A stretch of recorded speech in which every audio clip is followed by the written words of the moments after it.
went to write down all of the books that I read this month and said, let me pick the most illegible color that I have. Hi everybody, my name is Maddie and welcome back to my channel, or thanks for joining us if you're new here.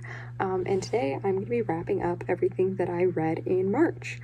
I do apologize that my wrap-up videos have been coming out a bit later in the month lately. I am coming to the end of my undergrad. Geez, I can't speak today. And I've been trying to get everything done for that and also like figure out what the hell am I doing with my life afterwards. So that's why things have been a little chaotic. And then same with like the Canada Reads videos taking up a lot of my time in March. My laptop is exporting a YouTube video that I filmed that will be coming out shortly after this one. I hope the fan isn't getting picked up by the microphone. Usually that's where I read everything off my Storycraft that I read last month, but when I realized that my laptop, the fan was going to be so loud, I was like, I don't want my mic too close to it, and so I grabbed the first marker I had lying around, which happened to be a skin tone, and that's how we ended up with this. It's fine, it'll be a good test for my eyes. Alright, it's chilly here, I'm bundled up in a blanket. You know, what's a better way to curl up on your Saturday and talk about some books. The very first book that I read this month is a webcomic, and I'm thinking of bringing webcomic Wednesdays back, hopefully in May, just because I've been reading so many webcomics. I also feel bad because I said I didn't like Webtoon, and now that's where I read literally all of my webcomics off of. Yes, but Lies Within takes place in Toronto, which is actually really cool because it's awesome, like looking at the webcomic and being like, oh, I recognize this. I know where these places are. We follow Lysander, who's kind of lacking direction in his life, and is also just an absolute buck wild character. We follow him, and we follow Simon. Simon is a vampire, and through a series of circumstances, Lysander ends up being possessed by a demon. Then he ends up learning about kind of this like supernatural world that is living adjacent to the human world in Toronto and getting involved in a web of conspiracies and all of that good stuff. The characters are wild. Lies and Simon kind of have a bit of a friends with benefits situation going on, and Lies has like no sense of impulse control or like self-preservation. He just throws himself into situations, which is very chaotic and adds a lot of chaos, and Simon is just like, I don't know what to do with you, why won't you listen to me, but also you're attractive, and it's a whole dynamic. A lot of the other side characters are incredible and they're built out really well. I would definitely love to do a further review of this and get to explore it better. I don't know if this one is on Webtoon, but it does have its own website where you can go and read it online, and now is the perfect time to read it because it's on hiatus and it will be coming back at the end of May, so you can get all caught up and then be stuck like me, waiting to find out what happens to them. The joys of being a webcomic and serialized reader. It's a good time. So the next book is one of the first Canada Reads books, and as I go through the Canada Reads books, I won't talk about them too much, but I will be sure to link the time card for the review videos that I did for them. I think I should be able to link all 5. If not, feel free to check out my channel. They're all there together under the book reviews playlist. So this is Scarborough, which is written by Catherine Hernandez. It follows a series of children in Scarborough, shockingly, and kind of their lives and the intersection of like poverty and race and different issues within those communities and the lack of external support. We have this teacher, Miss Hina, who's really trying to do her best to support the community, and of course through a bunch of like bureaucratic bullshit is having a hard time reaching out and supporting the kids. Really good start to the book, kind of lost me in the end when there's a lot of other characters added, but I would definitely recommend checking it out. After that, I listened to the podcast, audio drama, whatever you want to call it, The Two Princes. There are 3 seasons of this, but I just kind of recorded it as one, also because I could only find the first season on Storycraft and I was too lazy to add the other 2. It's only a couple hours, so I figure it's worth one book. This follows Princes Rupert and Amir, who are trying to stop monsters from attacking their separate kingdoms. that are kind of at war with each other and hate each other. Through a series of circumstances, they end up bumping into each other in the woods with the shared common goal of going to beat up these monsters, but not really knowing who the other person is. And of course, the longer that they spend together, they start to develop feelings for each other, and then they have to figure out where to go from there. That's kind of the plot of the first season. I won't talk too much more about the second and third because, you know, I don't want to spoil things. But it has Noah Galvin as one of the princes, and I believe it's Ariel Sanchez. I might have that name wrong, but he's from the band's Visit, if you are a musical Broadway person, which is really cool, and there is some singing in the final season, which is great. Yeah, just very sweet, very wholesome, you know, just something light to listen to if you need a little break or a little pick-me-up. I would definitely recommend checking that out. After that, I read 5 Little Indians by Michelle Good. This follows 5 Indigenous kids as they leave residential schools and are trying to process the trauma and everything that happened there while also getting their life started in downtown Vancouver. It is an excellent exploration of intergenerational trauma and the realities of residential schools, really looking at what happens in that period afterwards and like how these kids live their lives after everything that they've endured. A difficult read for sure. Definitely be sure to check out some trigger warnings and look out for yourself, but I think for non-Indigenous Canadians, it is an essential read, and of course I will link my full review up above. After that, I read Pi, which is another webcomic. Shocking. Can you tell I love graphic mediums? And this follows Kai, who moves from Hawaii to New Jersey with their aunt, and they have lost their parents and they're trying to deal with that loss, and they end up befriending Alex, who is the next door neighbor, and kind of their friendship maybe might be blossoming into something more soon. This webcomic does deal with themes of grief, as well as the author has been fairly open that there will be exploration of eating disorders throughout the comic, so that is definitely something to think about when you check it out.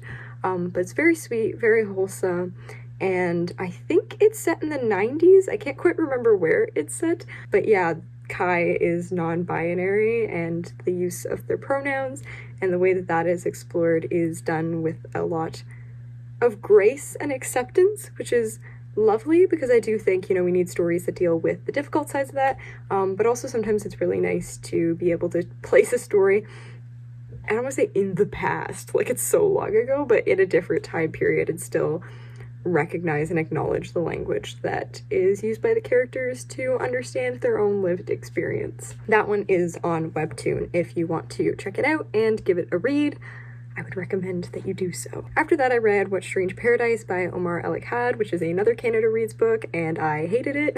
It follows a young Syrian refugee who is the sole survivor of a migrant ship that he takes to Greece, and he ends up meeting a young girl who helps him try to escape the military that is tracking him down to try and take him to one of the refugee camps, and try to get him to the mainland where there'll be better resources and more of a community for him. There is just a lot of things that this book does not do well, and it is very difficult to relate to the characters and everything. So I would definitely recommend, if you want to hear more why I didn't like that, check out my review. Next, after that, was Washington Black, another Canada Reads book, so review again. But this was my pick for Canada Reads, and I think Mark Tewksbury did an incredible job of defending it. I wish it had made it to the finale. I think that would have been amazing. This is by S.A. Duchin, and it follows Washington Black, who is a slave on a plantation in Barbados and ends up befriending the brother of the owner of the plantation, and then through his gift for art kind of has opportunities for himself to explore the world and find his own version of freedom and figure out what freedom means for him as a Black man in the era that the book is written. An incredible book about humanity and freedom and the ways that we let ourselves be free, and performative activism and like white saviors. It is incredible, and the writing is gorgeous, and if you're going to read any of the Canada Reads books, Well, I would say read 5 Little Indians, but also read this one because they're both really, really good. And then after this, we have the last Canada Reads book that I read, which was Life in the City of Dirty Water by Clayton Thomas Mueller. And this is a memoir about his life, you know, growing up Indigenous, mainly in Winnipeg, but also across Canada, and kind of his struggles to grapple with his own intergenerational trauma and some of the violence that he endured, and then growing through that to get to the other side to really become an advocate for cultural awareness, but also a defender of the land, and thinking about environmental racism and how that impacts Indigenous people, and being vocal advocates for the land and understanding it as a living thing and something that is inherently related to our spirituality, and really advocating for the protection of these spaces. It can be a little bit difficult to follow at times, but I do think it is a really interesting and important read,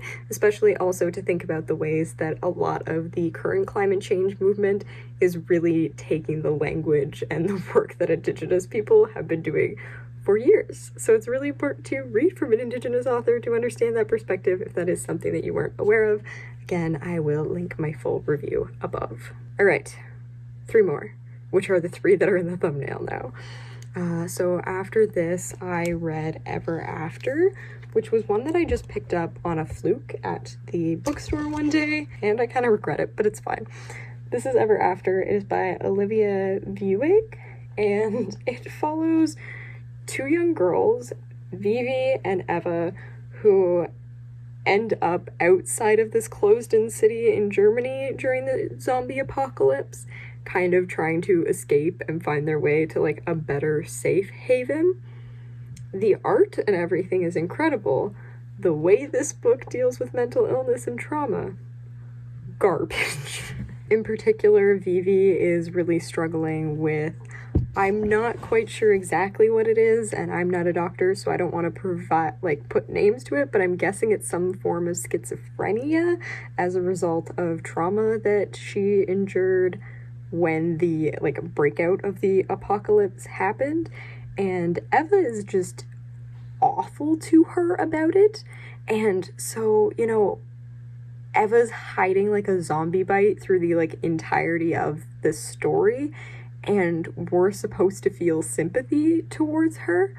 But because of the way that she treats Vivi, I was kind of like, obviously I don't wish for anyone to be turned into a zombie. That's a statement I never thought I was gonna say, but I was also kind of like, no, fuck you. Like, I have no sympathy or empathy for you, because I get that you've also gone through your own trauma, but like, this is not how you treat people. This is not how you try to be a decent human being.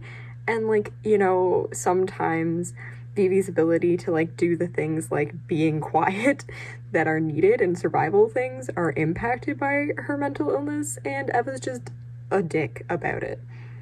So I know some people said that they felt that maybe it was because the author's first language isn't English, it was translation things. I don't really know. I was overall really disappointed about it. It was a lot darker than I thought it was going to be without much warning.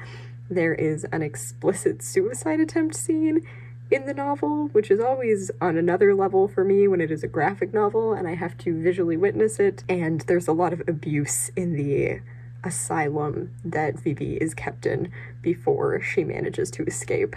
So yeah, I really wouldn't recommend checking it out, to be honest with you. Not my cup of tea, and I think it's really frustrating that it could have been explored in a much better way. But instead it said, no, let's take the apocalypse and bring all the shitty things from humanity over with it, including mental health stigma. So, yep, that's that one. After that, I read Saga 57, which is the newest issue. I have my own little comic copy now, which is very exciting to be able to read them in person. We're really starting to get more of the backstory now. So when the comic came back, there was a time jump, and we were there were certain things that we weren't filling in. I never know how much I can say without spoiling what happened in the first 54 issues, and now we're kind of going back and getting a sense of kind of the grief and the loss that happened in those missing years, and, you know, where are we going to go from here, and how has that impacted the characters. Especially with Alana, there has been so much in her story and how she's balancing not only her grief, but like trying to push her grief aside to be like, what do I need to do to protect these kids? It's done so well. I love this series with everything in me, and I can't wait for the next issue to come out. So I read another Brian K. Vaughan after reading this issue of Saga, and the next one that I read was The Last Man, and this is book 1.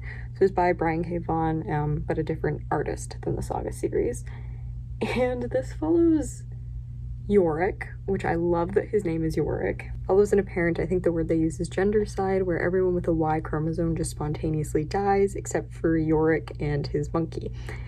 And it's really interesting how they kind of use this as a way to explore gender issues within like society as a whole. So like, for example, when everyone dies, like a huge portion of pilots die because there's not a lot of women or trans people in that industry, and so of course there's a lot of death that comes from that because plane crashes when these people spontaneously die. And a lot of gaps in, you know, government. There's only so many female senators, and who is going to be the people in the House who are going to like step up to take that role, and how do we take control of the country with these like huge gaps? The thing is, obviously, you know, this book is working within like a sense of biology, and I was like, okay, by saying the Y chromosome, you know, we can kind of frame it as like all men died, but like have an understanding of trans and non-binary people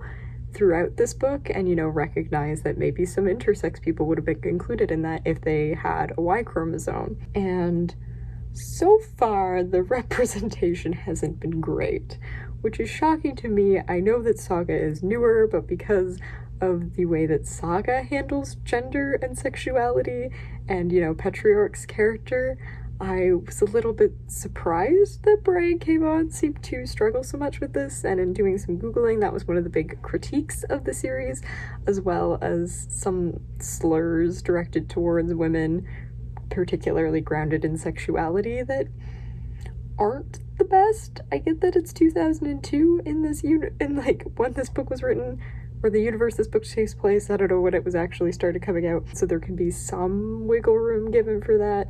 But there are certain times where I kind of grit my teeth and I'm like, don't like the way that was said. I feel like there's particularly a line where someone says somebody that they knew was one of those men who was like a woman in man's clothing, and I'm like, that's a problematic view of trans people. So this is only the first book, and there's 5 of them, so I think I'd definitely be willing to read at least one more to give it like a second chance to be like, all right, how does it grow into this understanding and grow into this exploration in a way that is hopefully more sensitive of the issues and a little bit more aware? Because I think there's a lot of potential in this idea, but I'm also aware that maybe I'm not gonna get that, and I won't read the whole rest of the other 4 books. It's won a lot of awards, it's quite well known. It's got a quote on the front that says it's the best graphic novel I've ever read from Stephen King, so that's pretty interesting. I'm curious to see where it goes from here, if it's gonna get better or if it's gonna get worse. Stay tuned in case I end up reading any of that in April. With that being said, most of my TBR for April is going to be determined by the Aurelium Readathon. That is the video that was exporting while I was filming this, and it should be coming out, honestly, probably tomorrow. I'll release it because I know it's already a third of the way through April. If you're participating in that, I'd love to hear about some of the books that you're reading. If you've read any of the books I've read this month, feel free to leave a comment with your thoughts on them. If you have any suggestions for what I should read next, always happy to have more books to add to my TBR. If you like this video, make sure that you subscribe and ring the bell so you get notifications when I post videos. If you want to follow what I'm reading, my story graph is linked down below, as well as my art Instagram.